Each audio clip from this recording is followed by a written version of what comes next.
अस्सलामुअलैकुम रहमतुल्लाहि वबरकातुहू। आप जैसे देख रहे हैं मेरी स्क्रीन पे, ये कोड जो है किसी भी नंबर का टेबल जो होता है वो हमारे सामने कर देता है। अगर आप बेसिक से हैं तो उसके लिए मैं आपके लिए साथ साथ रिकॉर्डिंग भेजता रहूँगा, तो आप उसकी फिक्र ना करें कि आपको ये सब कुछ नहीं आता है। तो फर्स्ट यहाँ पे मैंने एम्प्टी लिस्ट बनाई है। चलिए अब मैं आपका काम इसको चेक करा देता हूँ, आपको हक़्क़ुल यकीन दिला देता हूँ ये क्या काम करता है। सो आप लोग देख सकते हैं कि ये क्या ऐसे प्रिंट करता है। तो फर्स्ट मैंने एम्प्टी लिस्ट बनाई है, जिसको मैं इस जगह पे ए के नाम से कर लेता हूँ रिप्रेजेंट, और यहाँ पे मैंने ये कर ली। उसके बाद अब मैंने फंक्शन डिफाइन किया है, जिनको नहीं पता उनके लिए मैं क्लियर कर देता हूँ। हम लोग लिखते हैं डेव, और फिर उसके लिखते हैं हम लोग कोई भी फंक्शन का नाम, और फिर हम लोग सिंपली यहाँ पे ब्रैकेट्स लगा देते हैं। फिर उसके बाद मैं पैरामीटर देता हूँ उसको, जिसका नाम है, मैं बी लिख देता हूँ यहाँ पे। अब उसके बाद मैं फोर लूप चलाता हूँ। अगर आपको नहीं पता तो मैं आपको बता देता हूँ, ये भी एक लूप होता है जो हम लोग लूप के सेशंस में करेंगे। तो यहाँ पे मैं लगाऊंगा फोर आई इन रेंज। अब देखिएगा ये करता क्या है। इसको हम लोग नंबर्स के लिए भी इस्तेमाल कर सकते हैं, कि अगर हम लोगों को नंबर चाहिए। अच्छा, यहाँ पे एक ये गलती नहीं करिएगा कि यहाँ पे 0 लिख दें। आप 11 लिखेंगे, क्योंकि ये यहाँ पे एक डिजिट ज़्यादा। देखें यहाँ पे मैंने 11 लिखा हुआ है और ये 10 तक पहुँच रहा है। 11 यहाँ पे मेंशन नहीं है, दैट्स वाई। सो यहाँ पे मैंने 11 लिखा हुआ है, ये लास्ट वाला कट होगा। तो अब ये कहेंगे हम 11 की बजाय अगर 9 लिख दें तो अगर 11 की जगह अगर हम 10 लिख दें, तो अगर हम 11 की जगह 10 लिख दें ना, तो हमारा ये वाला होगा ना, ये यहाँ पे नहीं हो पाएगा डिस्प्ले। यहाँ पे अब जो मेरा कोड बना हुआ है, इधर मैं आपको ट्राई करके दिखाई देता हूँ। देख सकते हैं आप लोग ये आ नहीं रहा। तो यहाँ से अब 0 का भी करते देते हैं, तो फिर यहाँ पे भी फिर भी वो नहीं पहुँच पा रहा।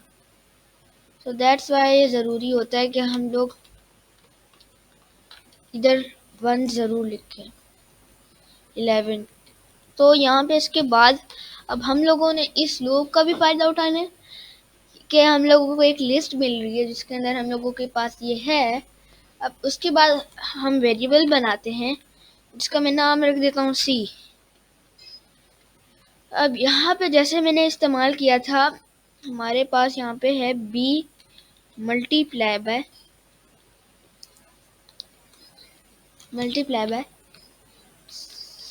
आई।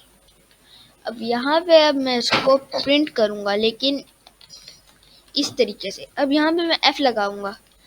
अब ये F क्या करता है हमारे पास, ये F जो होता है हमें एक इजीली और फ्लेक्सिबल मोड देता है, जिसके अंदर हम लोग अपने स्ट्रिंग के अंदर एक वेरिएबल को प्रिंट कर सकते हैं।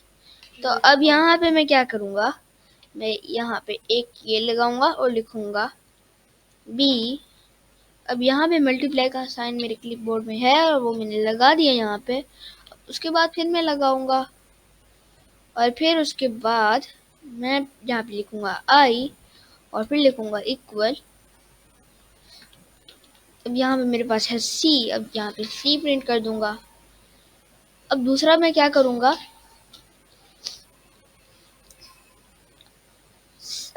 जो है ये सी डॉट अपेंड सी, या इसको मैं कर दूंगा अपेंड, नो एक के साथ करना है ना, या सी। तो अब इसके बाद हम लोग यहाँ पे जैसे हमारा कोड यहाँ पे मैंने थोड़ा सा उस तरह से किया, लेकिन कोई मसला नहीं है उसमें भी। अब फंक्शन को कॉल करने की बारी है, या तो हम इसको स्टोर कर ले बाद के लिए, लेकिन हम लोग इतने से वर्क में लेकर आना है। तो ये हमारे पास दूसरा फंक्शन, और इधर ब्रैकेट्स लगाई हम लोगों ने, और यहाँ पे मैं लिख देता हूँ 2 and then you can see here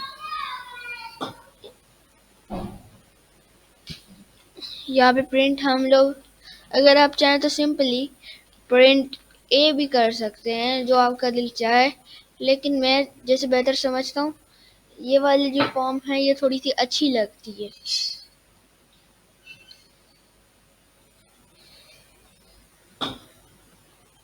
तो आज के लिए इतना ही, लेकिन एक और बात जो है वो आप लोगों को मैं बता देता हूँ, ये जो एडिशनल है आप किसी भी चीज़ के साथ है ना अगर इवॉल्व लगा देंगे तो वो इमुलेट हो जाएगा।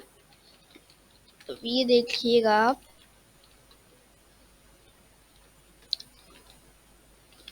अब इसका जो आंसर आएगा आपके पास 2 आएगा, तो आप इसको भी इस्तेमाल करके चेक करिएगा कि ये क्या होता है, कैसे काम करता है।